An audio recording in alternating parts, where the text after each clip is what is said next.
Assalamualaikum warahmatullahi wabarakatuh. Selamat pagi. Perkenalkan diri Bapak dosen, nama saya Arlian Meriasni. Saya mahasiswa PPG dari Universitas Siambala. Hari ini Senin 6 Desember, saya ingin melakukan ujian praktek atau UKIN dalam proses pembelajaran. Selanjutnya nanti akan saya tunjukkan bagaimana proses pembelajaran saya yang berlangsung secara daring. Terima kasih. Warahmatullahi wabarakatuh.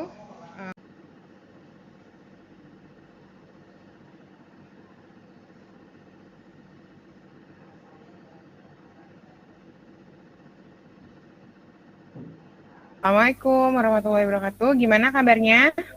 Waalaikumsalam, baik Bu. Baik Bu. Baik. Harap baik ya semuanya. Mari kita mulai berdoa terlebih dahulu. Siapa yang memimpin doa? Saya boleh Bu. Boleh. Ya, silakan. Teman-teman dan Bu Arlian, sebelum kita memulai pembelajaran kita pada pagi hari ini, marilah kita berdoa menurut kepercayaan dan agamanya masing-masing. Berdoa dimulai.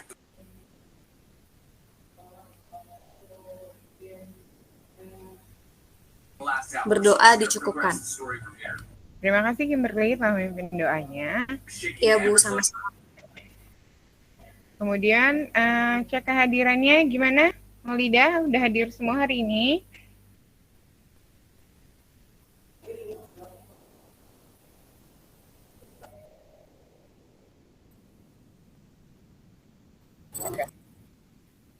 Jangan lupa laporannya ya. Kemudian, nah anak-anak masih ingat nggak kita materi minggu lalu itu apa? Kita mau bahas hari ini tentang Perang Dunia. Tapi sebelum Perang Dunia, ternyata kita materi nasionalis Asia, Afrika, tentang pergerakan Asia dan Afrika. Nah, pergerakan-pergerakan tersebut ternyata memicu yang namanya rasa nasionalisme berlebihan, ya, sehingga menyebabkan Perang Dunia Pertama. Oke, sebelum kita hari ini, tadinya adalah menganalisis pengaruh Perang Dunia I, Perang Dunia II terhadap kehidupan politik, sosial, ekonomi, dan hubungan internasional, pergerakan dan regional. Kemudian KD4-nya menyajikan hasil evaluasi tentang pengaruh Perang Dunia I dan Perang Dunia II, kehidupan politik, sosial, ekonomi, hubungan internasional, LBB, dan pergerakan nasional. Nah, tujuan pembelajaran kita hari ini adalah memahami Perang Dunia, menganalisis latar belakangnya, menganalisis keadaan politik Eropa, dan menganalisis dampak dari Perang Dunia I. Oke. Nah, ada orientasi masalah yang kekinian tentang Perang Dunia Pertama. Kira-kira ada beberapa isu yang mengenai Perang Dunia Ketiga. Pernah nggak kalian dengar tentang akan adanya nih Perang Dunia Ketiga? Pernah Bu. Pernah Bu. Iya. Pernah Bu mendengar isunya, biasanya katanya antara China sama Amerika Serikat, dan juga ada Korea Utara karena mereka bikin nuklir Bu. Iya, betul banget. Ya, jadi memang ada beberapa isu yang mengerikan tentang Perang Dunia. Tapi sebenarnya sebelum ada isunya Perang Dunia Ketiga ini, kita juga dihadapkan terhadap kenyataan bahwa saat ini dunia memang tidak sedang baik-baik saja. Buktinya apa? Buktinya ada Perang Teluk, buktinya ada invasi negara Irak ya oleh Amerika. Nah, tapi itu semua bisa diredam karena kita ada di satu wadah yang namanya keorganisasian PBB. Di setiap negara itu dituntut untuk menjaga perdamaiannya. Nah, mengerikan memang beberapa prediksi isu yang terjadi adalah yang sekarang sedang viral adalah Cina ya, isunya, atau Korea Utara yang memang ingin memberikan rudalnya kepada Amerika. Nah, kira-kira kalau terjadi perang, apa sih yang terjadi, Nak? Banyak kematian Bu, peperangan di mana-mana. Oke. Nah, kita mulai diskusinya. Karena nanti kita akan mengadakan diskusi, saya mau kalian nonton dulu. Nah, sebelum kita nonton, saya ada satu LKPD ya, untuk kalian kerjakan nanti. Oke. Yang pertama adalah kalian harus nonton dulu videonya.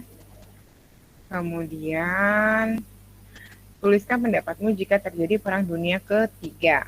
Kemudian menurut analisamu, apakah dampak Perang Dunia Pertama masih terasa hingga saat ini? Ini kalian pikirkan sambil kalian nonton videonya. Oke?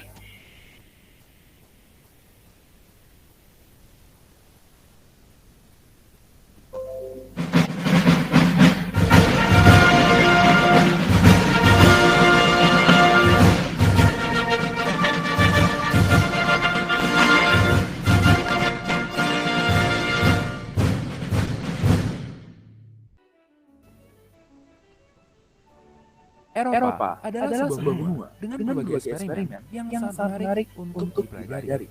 Salah satu eksperimen yang mungkin sangat berpengaruh adalah Revolusi Prancis. Revolusi Prancis yang dengan munculnya era Napoleon sangat mempengaruhi kebijakan dari para penguasa saat itu. Hal ini menyadari mereka, terjadinya revolusi akan menyebabkan efek berantai yang mengancam kedudukan dari berbagai penguasa, termasuk dirinya. Kenangan tersebut memaksa para penguasa untuk semakin belajar, memilih opsi diplomasi dan negosiasi dibandingkan dengan saling berperang. Demikian juga dengan kaum bangsawan. Sebagai para pelaksana, mereka semakin belajar kepercayaan dan kesatuan. Para penguasa Eropa mampu mempertahankan kekuasaannya. Namun kehidupan yang penuh perubahan seringkali menguji kita dengan berbagai kasus baru yang semakin unik dan susah untuk dipecahkan. Bagi para penguasa dan kaum bangsawan saat itu, Perang Dunia Pertama mungkin merupakan ujian tersulit yang pernah mereka hadapi. Permasalahan ini sebenarnya bukanlah hal yang baru di Eropa. Para penguasa terdahulu telah memikirkan dengan berbagai cara untuk mencegah terjadinya konflik itu. Salah satunya seperti yang dilakukan oleh Ratu Victoria dari Inggris. Ratu Victoria mungkin boleh bangga dan tersenyum saat mengingat satu persatu dari keturunannya telah berhasil menjadi pemimpin di berbagai negara Eropa. Hal ini menjadikan abad 20 sebagai abad yang sangat unik, di mana untuk pertama kalinya Eropa dipimpin oleh para penguasa yang pada dasarnya masih bersaudara. Berdasarkan hal tersebut, mungkin banyak dari kita yang merasa sudah sewajarnya jika Eropa mencapai masa paling aman dan makmur dibandingkan dengan masa-masa sebelumnya. Namun, sejarah bukanlah dongeng maupun novel yang seringkali berakhir dengan bahagia.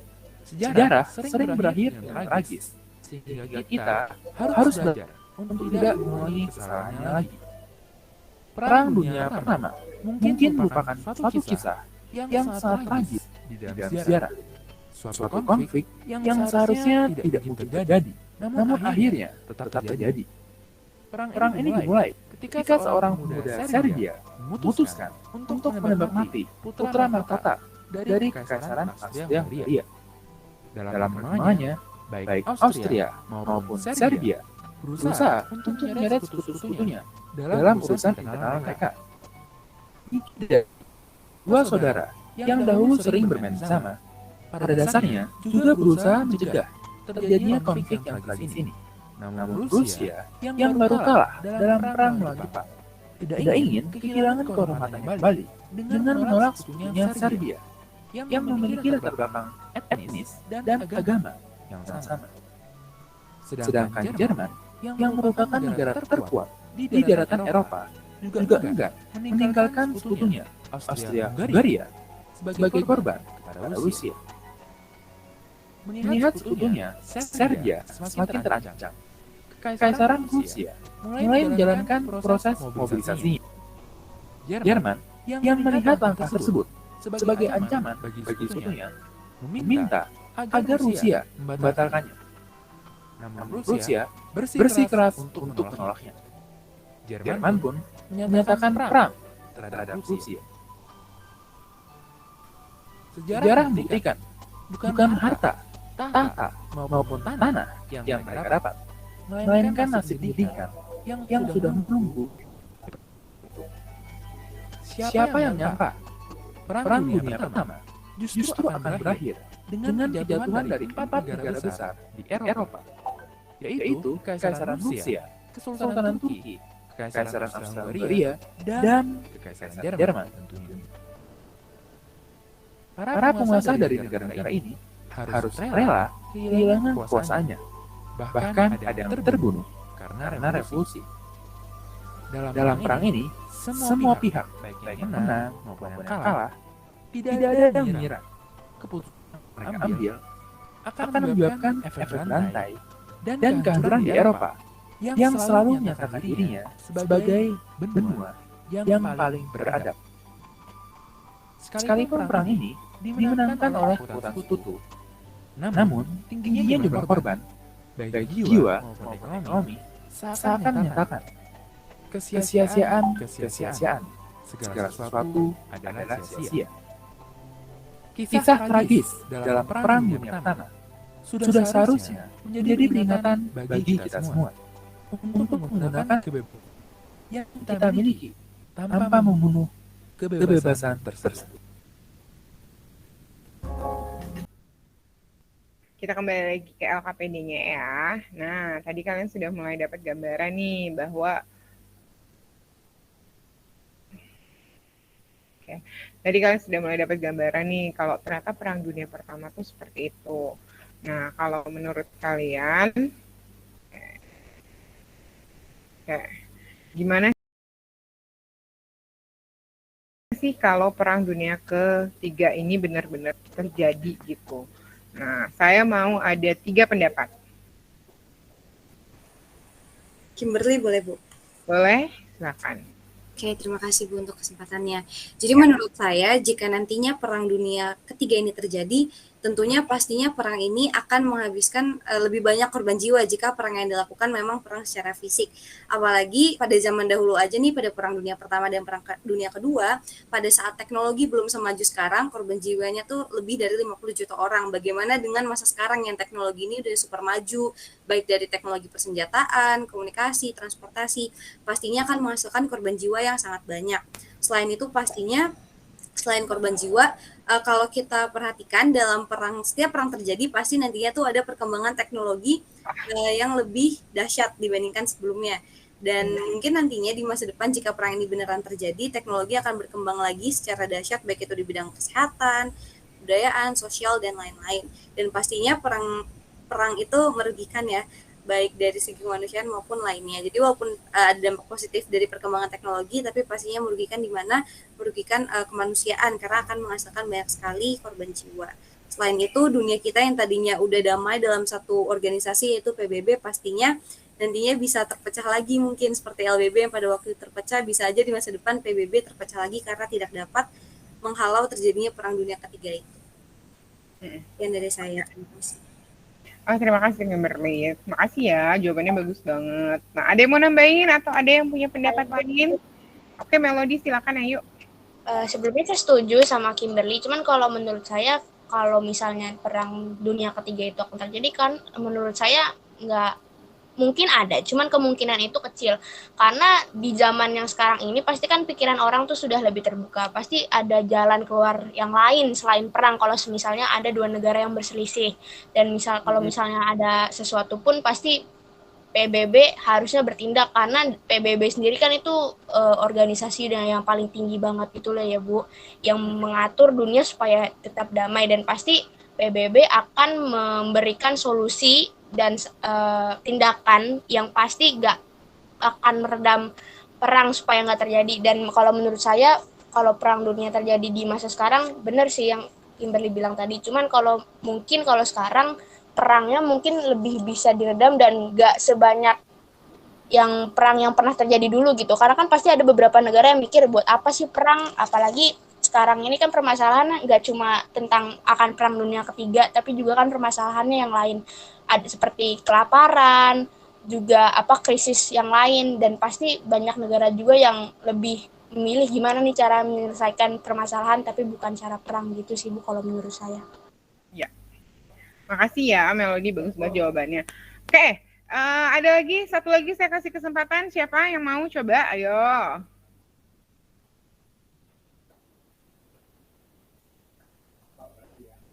Ya, ada lagi yang mau coba? Yang laki-laki ada nggak nih? Zevio mau coba deh, Bu.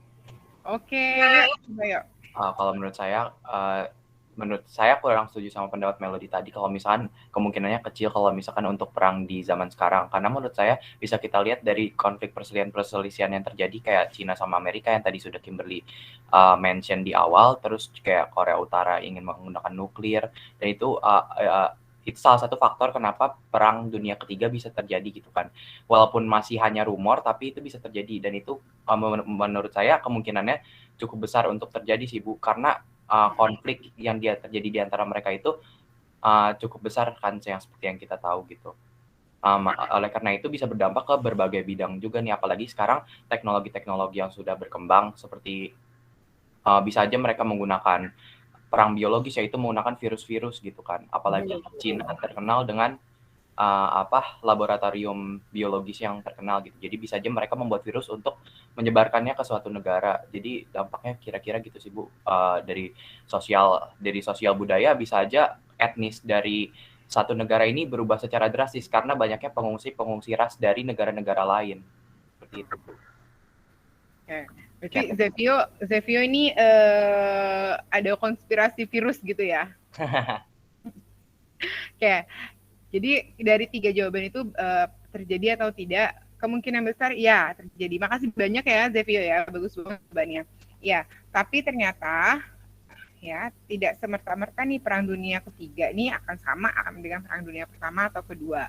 Apalagi ternyata tadi kalian sudah punya pandangan ya bahwa kita udah punya wadah PBB, terus yang kedua perang bukan lagi hanya sekedar angkat senjata gitu kan, tapi sudah mulai melebar ke arah yang namanya ekonomi, politik. Nah bahkan sekarang ada yang namanya senjata apa tadi Zevio menyebutkan senjata biologis, Bu.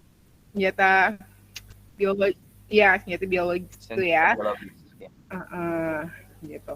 Tapi itu perlu penelitian memang yang mendalam. Jadi hati-hati ya. Apakah itu hoax atau itu fakta? Itu juga perlu hati-hati ya. Nah, terima kasih untuk Melody, Kimberly, dan Zevio. Sekarang saya mau tanya nih, apakah analisamu nih masih ada nggak sih dampak ya yang terasa hingga saat ini, dampak dari Perang Dunia Pertama yang terasa nih hingga saat ini? Satu aja sebutin.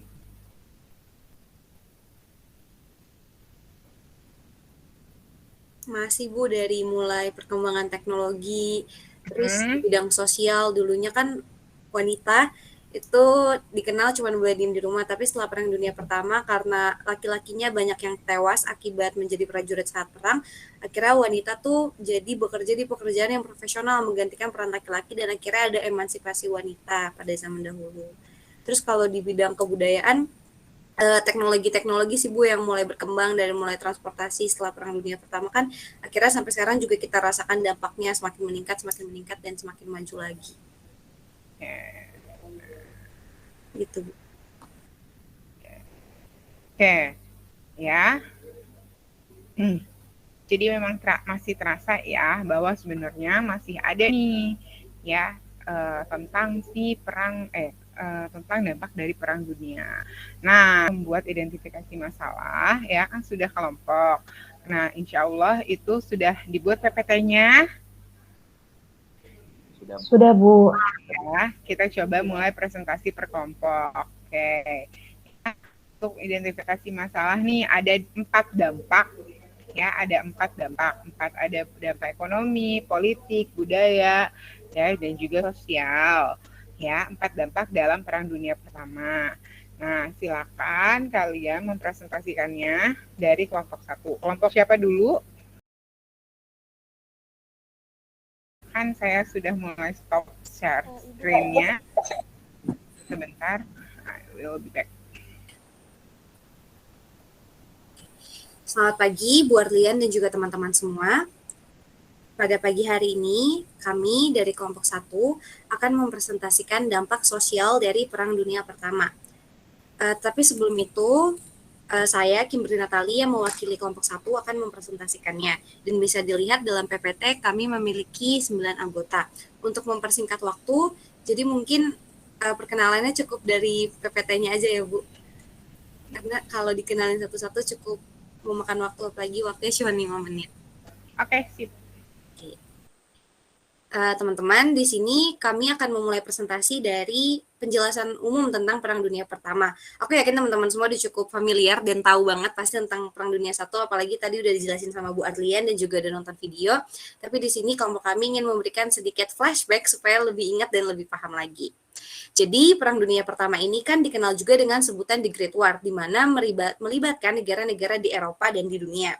Perang ini terjadi selama 4 tahun, dari 28 Juli 1914 sampai 11 November 1918. Di mana pada awalnya Perang Dunia I ini tuh bermula dari konflik antar negara di semenanjung Balkan. Kemudian akhirnya meluas nih menjadi 2 blok besar yang saling bertentangan. Pada waktu itu Balkan memang diperebutkan karena posisinya strategis ya teman-teman. Nah, di mana blok ini dibagi ke dalam 2, ada blok sentral dan juga blok sekutu. Lanjut. Nah, Perang Dunia Pertama memiliki 2 sebab. Yang pertama ada sebab umum dan juga sebab khusus. Sebab umum terjadinya Perang Dunia Pertama karena adanya persaingan nih dalam menunjukkan keunggulan negaranya. Selain itu, seperti yang udah disinggung di awal tadi, ada perebutan wilayah Balkan karena strategis dan juga perkembangan imperialisme akibat dari revolusi industri. Jadi, tiap-tiap negara ini ingin menunjukkan kekuatannya. Nah, perang ini semakin dipicu dengan sebab khususnya nih teman-teman, yaitu terbunuhnya Pangeran Franz Ferdinand dari Austria-Hungaria. Nah, akhirnya Perang Dunia Pertama berakhir dimenangkan oleh blok sekutu dan diakhiri melalui perjanjian Versailles, di mana pihak yang kalah pastinya mendapatkan banyak kerugian, di mana harus mengganti perang dan juga memiliki dampak-dampak negatif yang lebih baik daripada pihak yang menang. Nah, selanjutnya kita lanjut ke dampak-dampak Perang Dunia I di bidang sosial. Tapi sebelum itu aku mau breakdown dulu, di mana kalau kelompok kami membahas dalam bidang sosial dibagi menjadi 2. Yang pertama dunia dan juga dampak untuk Indonesia. Untuk dampak dunia sendiri, yaitu banyak sekali korban perang yang tewas, terluka, dan hilang. Jadi dilansir dari detik.com, sekitar 10 juta pasukan militer itu tewas dan 21 juta orang tewas. Itu jadi dari militer maupun sipil itu korbannya 21 juta orang. Nah, di mana perlu diketahui bahwa pasukan militer yang paling banyak tewas itu dari pihak Jerman, sekitar 1,77 juta orang, dan yang kedua dari Rusia, 1,7 juta orang. Karena 2 negara ini merupakan pihak yang kalah, jadi memang pasukan militernya paling banyak yang tewas. Nah, selain itu, dalam Perang Dunia I juga ada satu peristiwa yang cukup terkenal karena benar-benar menyebabkan banyak sekali korban jiwa, yaitu terjadinya genosida seluruh etnis, yaitu genosida Armedia, genosida Assyria, dan juga genosida Yunani. Dampak yang kedua yaitu terjadinya epidemi yang disebabkan oleh virus influenza. Seperti yang kita ketahui bahwa Perang Dunia I ini melibatkan banyak sekali wilayah, jadi pasukan-pasukannya ini dengan mudah pergi ke wilayah lain untuk melakukan penyerangan. Nah, secara tidak langsung ternyata pada waktu itu terjadi penyebaran virus influenza yang lebih mudah, sehingga menghasilkan 25 juta korban jiwa di dunia. Dampak yang ketiga, masyarakat di seluruh dunia ini banyak sekali yang mengalami malnutrisi, post-traumatic stress, depresi, anxiety, dan akibat kekerasan selama Perang Dunia I ini. Jadi kan selama Perang Dunia I terjadi perang, kekerasan, suara tembakan di mana-mana, banyak juga keluarga yang kehilangan keluarganya, sehingga banyak sekali masyarakat yang mengalami gangguan psikologis, mulai dari stres sampai ke anxiety. Yang nomor 4, negara-negara di Eropa ini ternyata banyak sekali kehilangan kaum pemuda akibat ikut serta dalam perang. Jadi kan pada zaman dahulu ya, untuk militer, untuk pasukan-pasukannya ini banyak dari laki-laki remaja yang sudah dilatih siap atau tidak siap memang harus membantu negaranya, membela negaranya dalam perang. Sehingga banyak sekali kehilangan kaum pemuda yang meninggal akibat perang.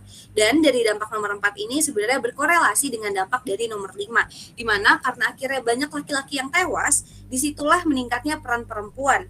Jadinya perempuan ini bisa kerja di dalam dunia profesionalitas yang tadinya itu adalah peran lelaki. Mulai dari wanita bekerja di pabrik, lalu juga bekerja di tenaga kesehatan, terus juga bahkan menjadi supir truk. Akibatnya di sini terjadilah emansipasi wanita yang terjadi di Eropa maupun di Amerika. Selanjutnya,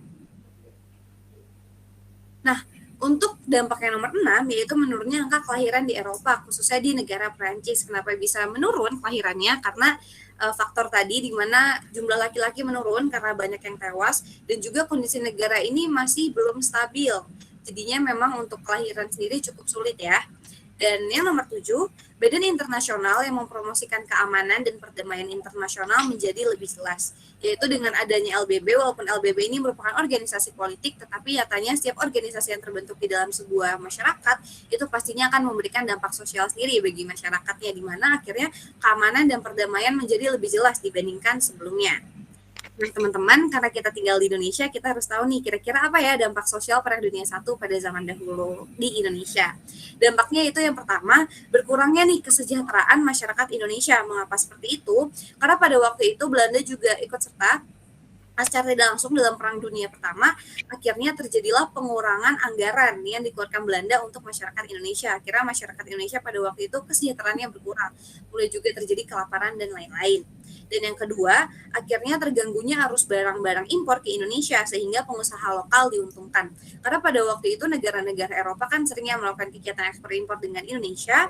Nah, pada waktu itu akhirnya karena terjadi Perang Dunia I itu menjadi terganggu dan pengusaha lokal diuntungkan, di mana produksi dalam negeri mulai meningkat pada waktu itu. Sekian penjelasan dari kelompok kami, kurang lebihnya mohon maaf. Dan di sini saya ingin memberikan satu kesimpulan sedikit bahwa memang perang ini sangat merugikan, dan semoga nantinya Perang Dunia Ketiga yang kemungkinan akan terjadi tidak akan terjadi, karena seperti yang dikatakan oleh Ralph Waldo Emerson, yaitu kemenangan yang nyata dan berkelanjutan adalah kedamaian dan bukan perang. Sekian dari kelompok 1, terima kasih. Sama-sama. Wah, bagus banget ya. Terima kasih Kimberly. Bagus banget tadi PowerPoint-nya. Terus tadi ada dampak di Indonesia-nya ternyata bukan hanya dampak negatif aja ya, tapi ternyata ada juga dampak positifnya bagi masyarakat lokal, apalagi bagi para pedagang lokal. Ya, wah, tuh applause buat semuanya. Kelompok 1, 2, 3, dan 4. Thank you. Ya, nah, bagus banget tadi presentasinya dari Raden Biova ya. Oke, nah ternyata kaget saya ketika kamu bilang dan gitu kan, langsung meninggi suaranya, langsung bangun itu yang tertidur. Oke, jadi memang dari segi politik tuh yang paling jelas dan nyata itu dari Perang Dunia Pertama adalah memang dampaknya dari segi politik, yaitu munculnya nasionalis atau negara-negara baru. Ya, kita lihat di situ Rusia besar, tadinya akhirnya pecah. Karena apa? Yaitu karena ada juga ya dipicu juga oleh perkembangan rasa nasionalis yang berlebihan itu. Akhirnya setiap bangsa ingin memiliki negaranya sendiri. Nah, oke. Kita mulai sesi tanya jawabnya. Ya, sudah siapkah kalian bertanya untuk kelompok lainnya? Siap, Yuk. Ya, kita mulai open question right now. Kita buka sesi pertanyaan sekarang. Silakan siapa yang mau tanya, silakan lakukan raise hand-nya di Meet. Ya, nanti saya yang akan memandu. Kimberly mau nanya, Bu. Oke, raise hand. Siapa yang mau tanya, silakan raise hand. Saya kasih waktu 1 menit untuk raise hand. Ya. Oke, terima kasih Bu untuk kesempatannya. Saya mau bertanya kepada kelompok 3. Tadi untuk dampak ekonomi sendiri dikatakan bahwa terjadi krisis Malaysia. Dan krisis ini terjadi pada tahun 1929. Yang menjadi pertanyaan saya, Perang Dunia Pertama itu kan berakhir 1918. Kenapa krisis ekonominya baru terjadi 10 tahun setelahnya, bahkan 11 tahun? Dan krisis ini tuh dirasakan oleh Amerika, Eropa saja, atau memang dampaknya menyebar sampai ke Asia? Kalau memang dampaknya menyebar sampai ke Asia dan benua lain, tolong bisa disebutkan negara yang terkena dampaknya itu paling spesifik atau paling besar gitu dari krisis ini. Terima kasih. Sama-sama. Oke. Kelompok 3, ayo siapkan jawabannya ya. Kemudian kemudian Melody dari kelompok berapa? Saya dari kelompok 3, Bu. Oke. Mau bertanya dulu kan? Ya, saya mau tanya, Bu. Oke, yuk. Jadi sebelumnya terima kasih Bu untuk kesempatannya. Saya ingin bertanya ke kelompok 2. Tadi saya tertarik nih sama lukisan yang sempat Ibu minta share ulang tadi. Nah, saya yang jadi pertanyaan saya, kenapa sih kok bisa dari perang ini kejadian yang bisa dibilang tidak membawa dampak positif ya, lebih ke trauma dan segala macam, kok bisa merembet ke budaya, dan kenapa bisa muncul lukisan-lukisan kayak tadi gitu, dan kenapa yang dipakai di situ hewannya tuh ayam, ada apa gitu alasannya. Terima Kenapa ya? kasih. Kenapa nggak hewan lain gitu kan? Ya kan? Contohnya apa dong hewan lain, Melody? Mungkin bisa aja singa gitu, atau mungkin harimau yang lebih garang daripada ayam. Kenapa ayam gitu? Lebih berkarakter gitu ya singanya ya. Oke lah. Baiklah, kelompok 2 siapkan jawabannya ya. Menurut saya kan seperti yang kita, krisis Malaysia ini kan dilatar belakangi oleh Perang Dunia Pertama. Nah, jadi setelah banyak negara setelah Perang Dunia Pertama itu kan banyak negara yang menjadi miskin. Terus banyaknya juga lenyapnya daerah-daerah pemasaran sumber daya alamnya gitu, pemasaran sumber daya alam. Terus juga adanya kelebihan produksi nih, jadi nggak sesuai dengan pemasukannya, lebih banyak produksi. Terus juga seperti yang tadi udah disinggung dalam PPT kami, adanya juga pengangguran yang bertambah. Nah, itu kan terjadinya setelah Perang Dunia I. Oleh karena itu makanya krisis Malaysia ini terjadi di penghujung Perang Dunia I gitu. Gimana kalau Pritania? Ada yang mau ditanya lagi? Saya lebih menjelaskan lebih rincinya aja kali ya Bu ya. Jadi kan tadi Kimberly dari kelompok 1 nanya, kalau misalnya Perang Dunia berakhir tahun segini, tapi kenapa krisis itu baru terjadi 10 tahun kemudian atau beberapa tahun kemudian? Di sini saya menjelaskan bahwa dampaknya kan berarti setelah terjadinya situasi gitu ya Bu.